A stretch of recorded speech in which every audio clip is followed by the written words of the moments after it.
Hi everyone, my name is Maggie, and in this video, we're going to focus on communication with multiple groups.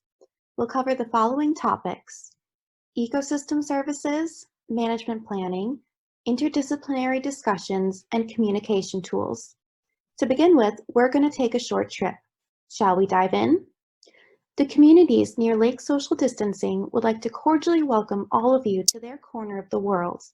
The communities here live and work closely with the water body.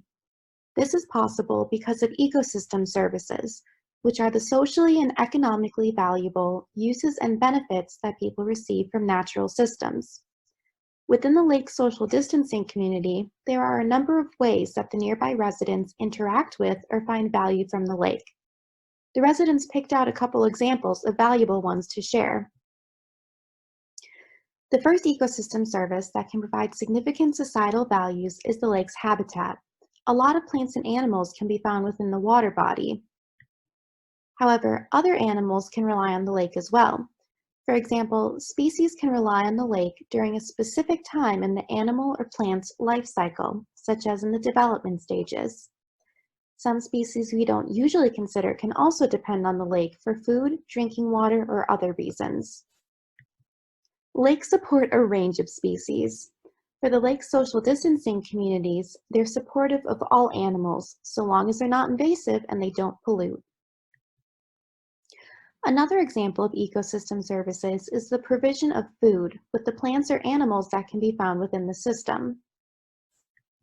A sometimes underrated service for social and economic benefits is the aesthetics that a lake supplies. Whether fostering a person's connection to nature or increasing property values, a scenic lake can have a lot of impact on a region. There are a number of ways that we can recreate within or around a lake. Some muscle-powered options include kayaking and paddleboarding. We also can't forget the boat-powered pastimes with skiing, skimboarding, and the like. Of course, recreation is not limited to a single season. Lakes allow opportunities all year round.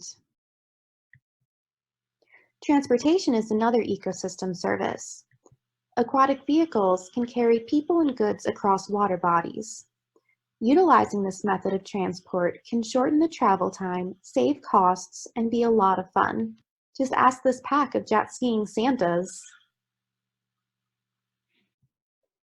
These examples of ecosystem services are a small subset of what lakes can offer. Other types of services include cultural or heritage importance, pollution filtering, and water for industrial processes. While there are abundant ways that people can benefit from lakes, it does not mean that all of these ecosystem services are always available.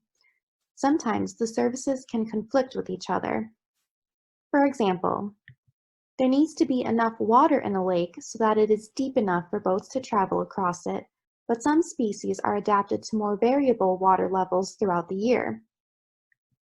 Another conflict could be the amount of food being taken out for human consumption compared to what other species require. And yet another example is the amount of space for undisturbed scenery, recreation areas, and transportation routes could overlap and reduce the overall quality of all the services. Managing all of these valuable but contradictory ecosystem services can be quite the challenge. Ecosystem services can be seen as one layer that should be taken into consideration when making plans on how to manage the system. Other layers include the basic requirements for the lake to function, laws or mandatory regulations needed to be included in any actions that are taken, and the complications from climate change and extreme climatic events as seen now and in the future. That's quite a big layer cake and quite an order to fulfill. Because there are a lot of diverse aspects that should be considered, one approach to help make effective action plans is bringing all groups into the conversation. This can be done by setting a scenario, either pretend or real, and having each group provide their perspective and desired outcome. Being open about the discussion and expressing an interest in the perspective of other groups can build a good dialogue amongst everyone and build a good relationship for then discussing solutions. There are a couple of tools that can be used to initiate these discussions, share information, and make strategies. One type of tool that can be used is games. Creating a fictitious setting for learning a skill, developing camaraderie, and strategizing actions can simplify some rather complex concepts or situations. As part of my research, some colleagues and I are developing two games. The first is a card game for practicing tracing cause-impact relationships from a specific management action to its impact on lake processes to an ecosystem service. The second game is a customizable board and card game that strategizes management actions in order to minimize or avoid the negative impacts of pollution, societal pressures, and extreme climatic events on lakes.